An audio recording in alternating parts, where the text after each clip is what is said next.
Well, ladies and gentlemen, welcome into an updated 2024 election map prediction. Here on Saturday, September 7th, I'm going to be going through and giving an explanation for why I am filling out the map the way that I am. And you've got all of the censorship, all of the communism, all of the assassination attempts happening right now against Trump. It's very troubling, but I am impartial. I'm not biased. So I am going to go ahead and fill this out based on the polls and based off of all of the inner data and internal stuff that we've seen from Democrats, Republicans. What is everyone saying? What are the polls saying? And it's a snapshot right before the debate. Now, once the debate happens, that's going to take over everything. Although I do think people might be overestimating what the result of the debate will have on the actual election because of what happened with Biden. Normally, these debates do not have a huge effect, but either way, we will be going through this and filling out from West Coast to East Coast, beginning with Washington, Oregon, and California. So at this point, I have not even seen recent polling out of Washington or Oregon. With Trump and Biden, there was one close poll in Oregon, but we know with those states, Biden against Trump, he won both Washington, Oregon easily, and then California is an auto lock. That's where the liberals are really able to run up their popular vote numbers.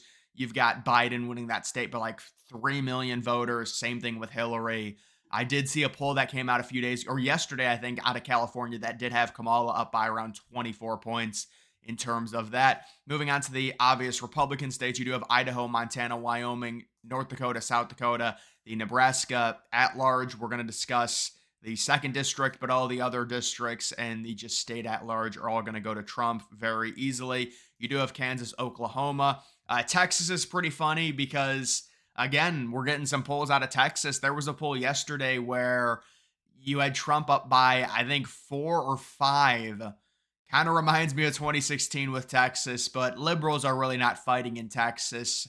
The narrative surrounding that state will be if they're able to narrow the gap further, because there has been a trend in Texas, to be fair, where Republicans keep winning it by less and less and less.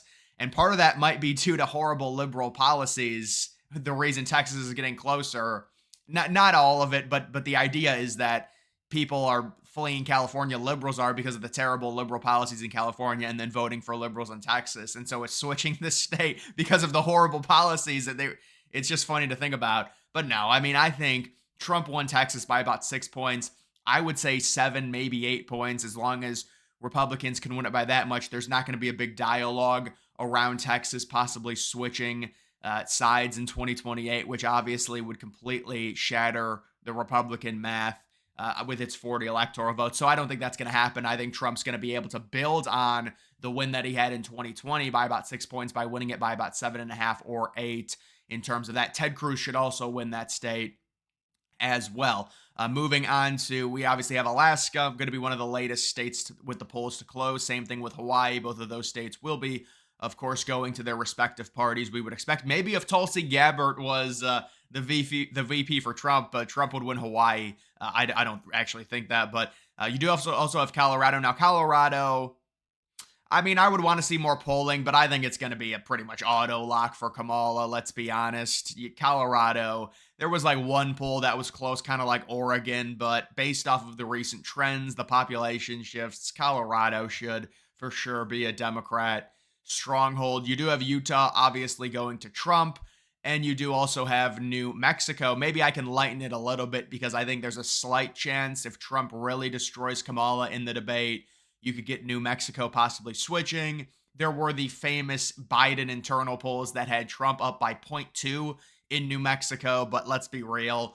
Harris is probably going to win this state, even if she has a horrible finish to her campaign by about 6, 7, maybe 8 points, even though it is a border state to the border. And so, I mean, with what's happened with immigration and everything, Kamala Harris basically endorsing Donald Trump's border wall, you would think that would help Trump. And I think it will get him some more votes based on how bad the immigration problem is versus in 2020, when the narrative was basically what Chuck Schumer said yesterday, like, oh, we want all the dreamers to come in. Now they've changed it. And they're like, no, we need strong immigration because of how badly the immigration problem is under Biden, and independent people saying that it's horrible. And so they're like, all right, immigration actually is a problem. We're going to focus on the wall. We're going to focus on shoring it up. Meanwhile, they want to have the 10 million, actually, now Chuck Schumer saying 11 million or more illegal immigrants that are already in the country. We want to give them amnesty. We want to reward them. It makes total sense. Obviously, I'm being sarcastic. But you do have the first two big swing states here. You do have Nevada and Arizona. And so right now, certainly, I'm going to say both arts. I would say maybe, well, it's hard to say one over the other, but I do know based on betting, Arizona is a little bit higher of a favorite to go to Trump than Nevada. Really, both of these you could say are very slight Trump leans, though. I would put them right there. Like it's still very close. Maybe even Nevada a little bit more. But those two states are certainly right now. If you look at any polling and then you average it versus 2020 and 2016, Trump is probably going to win Arizona by about 3.5 points, Nevada by about 2, maybe 1.5. That is the expert prediction currently. That's based off of all of the experts, all of the internal data, everything. Everyone is saying Trump's going to win. Liberals are switching over. They're becoming conservative. Well, they're not even becoming conservatives. They're just saying, I can't support communism. I can't support censorship. I can't support jailing people for believing in free speech. And that's why you've got heavy liberals like Elon Musk, RFK Jr., Tulsi Gabbard. I mean, the list goes on, switching over. And now they're conservative and they're fighting for the country and they want what's best for America. I will also be giving Trump the second district in Nebraska because I think he can win it. He only lost it by a few points against Biden in 2020. I think he won it in 2016. So I think Trump takes it back here against Kamala. The internal numbers look way better. It's going to happen, even though it's a small populated, area, obviously being just one district. I do think Trump takes that back and wins that by about 3 or 4 points there. You do have Minnesota, so that's Tim Walz's state. I'm going to say, I don't think he really helps Kamala in Minnesota. She probably, though, wins it by about 5 or 6 points. Maybe it is closer, though, on election night because the turnout for Trump is normally so good. The last poll we've seen in Minnesota, I think the last two polls have been +5. Wouldn't surprise me if she wins it by like 2.5 to 3. Remember, it was very, very close in 2016. In 2020, after liberals burned down Minneapolis, the state decided to reward them. Makes total sense with a 10-point victory. I mean, no, that's a good trade-off. You burn down our state, we're going to give you a 10-point victory. It's a good trade-off. But this, I think it's going to be closer, maybe a 1 or a 2-point win there for Kamala Harris. Iowa at this point, not a swing state. Obviously, all these states going to go to Donald Trump. I don't even have to talk about them and waste everyone's time. Illinois certainly will go to Kamala, probably by about 9 points. I think Trump's going to be a lot more competitive. We can talk about Florida. So Florida is another state that certainly the map has changed with Republicans taking over during the pandemic, everyone moving there with DeSantis and just the craziness. I know there's been a few polls out of Florida that have been closer. I think Trump probably wins it right by about, I would say about 8.5 to 9.5 points. That's very conservative. That's being nice to Kamala. If I wanted to be completely realistic, I think probably 9.5 to 10 points Trump wins Florida by based off of all the population trends and everything there. And some of the recent polls, the original polls against Biden, they were 11, 12-point victories for Trump.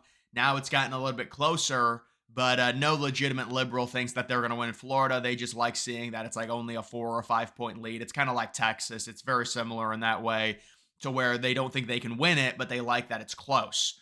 You do have South Carolina going to Trump. You do have West Virginia. Ohio is very similar. I mean, that's crazy. 47 electoral votes now.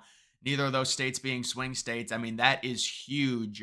If you are Republicans, you would love, love, love. I don't know if any of these other Rust Belt states can do what Ohio did, but maybe a state like Arizona becomes like a Republicans heavy lean. You'd love to get Georgia back in that column as well, of course. But just looking at some of these other states here, we'll give these to Harris. So New Hampshire is one. Harris was campaigning in New Hampshire, and it's a really interesting story because they were going to have this big rally. They couldn't get anyone. Nobody wanted to go to her rally, so they had to rent out about 12 buses to bus people in from Massachusetts, the heavy liberal state, to get people to attend the rally. I mean, it's, just for that alone, I think Trump's probably going to win New Hampshire. I think New Hampshire I mean, that's just embarrassing. I can't with a good conscience predict her to win New Hampshire when she can't even get 300 people for a rally. They have to rent out 12 buses. I mean, that's embarrassing. I'm sorry. And people are like, well, it doesn't matter. but still, it's just embarrassing. So the least I can do is give Trump New Hampshire in a situation like that. You can't get enough people for the rally, so you have to bus people in from a liberal state. Come on. I mean, what are we even talking about here? But all these other states obviously will be going. Even New Jersey. New Jersey, yeah. I want to see a poll out of New Jersey because that was one of those states where we were like, if it was Trump versus Biden, maybe. But obviously, it's not going to happen there. You do also have Virginia. So Virginia right now, I'll say is it is a Harris lean. There's been two recent polls that have only had Harris up by 3. Virginia is interesting because it would open up the map so much for Trump. Imagine he wins Virginia. That would already put him at 253, and all you need is Pennsylvania there, and you win the election. So that is very interesting. But right now, I would say the Glenn Youngkin factor. I mean, they did a massive swath of polling on Virginia. I know that, and Youngkin had a plus 14 approval rating. Harris had a minus 10. So I'm not saying that's a pure correlation. It's not Youngkin that's running, and he's not the VP. But it's interesting to see. That's not particularly a crazy liberal state. And if Youngkin can do a rally with Trump, I think that would be very interesting. And especially if you're talking about pollsters that were very accurate, like Roanoke in 2020, saying that she's only up by 3. I mean, that's an interesting state to invest some time into if you are Trump, considering all these Rust Belt states, no matter how much time you spend in them, they're all going to be extremely close. So it's hard. You do also have Georgia. So Georgia, I would say, kind of similar to North Carolina, maybe not nearly as safe, but I think Georgia should be a Trump state. The recent betting has Trump at around a 61% chance to win Georgia. The polls are ridiculously close. Another thing, many of the polls in these swing states are very close. So that in and of itself, although I will say Georgia's polls are normally more accurate. The other swing states are normally underestimate Trump. The Georgia polls are more accurate. But I do think Trump will take Georgia back. To me, it is a conservative state. The only reason they were able to win it is just those massive, massive ballot harvesting operations they had with the inner city, Atlanta, Fulton County. I mean, it was really, really bad. And so I think Trump will be able to take it back. It was only by a few thousand votes, anyways. North Carolina is a state that Trump barely won in both 2020 and 2016. I think the numbers are going to be a bit better for Trump, possibly winning it by around 3.5 points, maybe 4 points.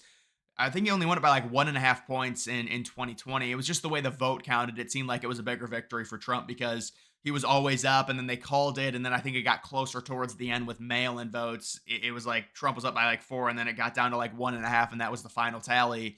But with North Carolina, I do think Trump will win that state. So that would give Trump the election at that point without any of the Rust Belt, which ideally is what you would want. And because he's at 272 there.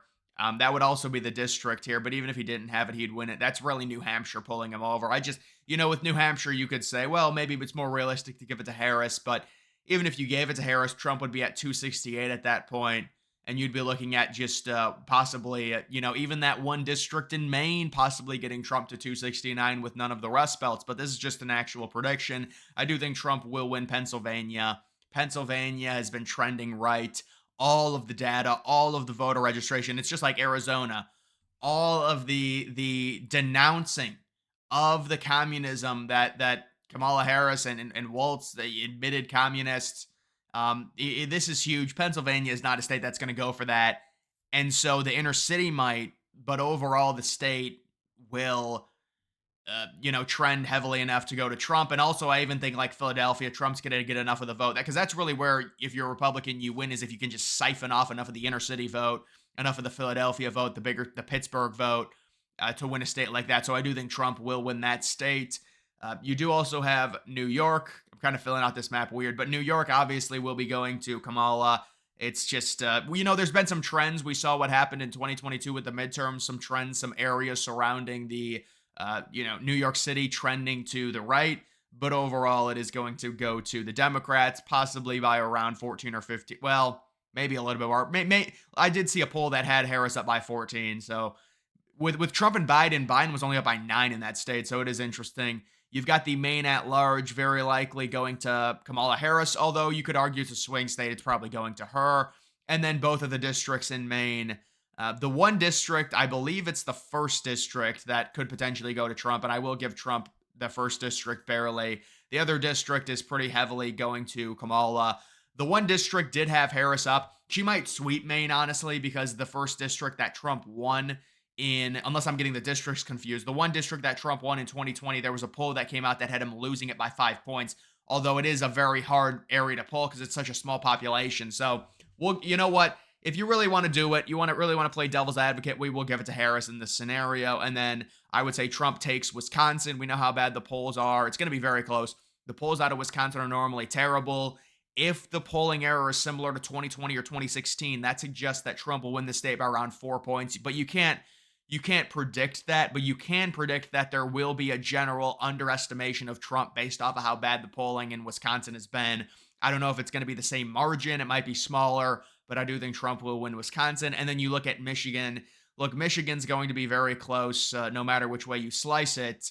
But at this point, I will be giving Trump Michigan as well, possibly by around half a point.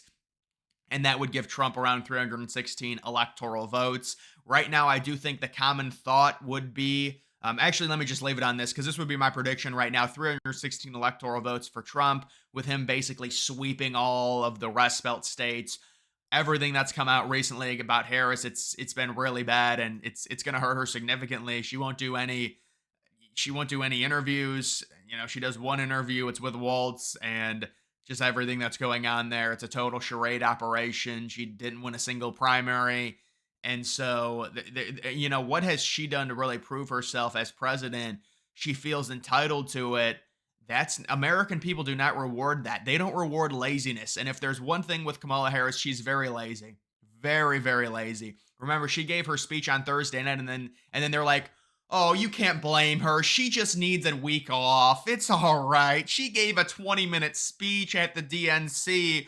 Oh." And meanwhile, Trump goes around and does like 40 rallies and is facing all these charges, and they have to push back the date because they're such cowards, and they got embarrassed with the felony charges. And what a backfire that is. I wonder when liberals are going to admit that the felon tag is a backfire. Do you think they'll ever admit it? Like, we all know it was the biggest kangaroo thing ever. It was totally illegal what Alvin Bragg did. But are they actually going to admit it was a backfire? It was, if Trump was a political prisoner, and that's what they wanted to make him. And now they're saying, well, we're going to throw Trump and possibly Elon Musk in jail because they believe in free speech. And it's just so bad. It's so bad. It's so anti-American. And that's why these people, that we do not believe in this stuff. We don't believe in a Venezuelan, Brazil communist regime that bans anything that they don't like.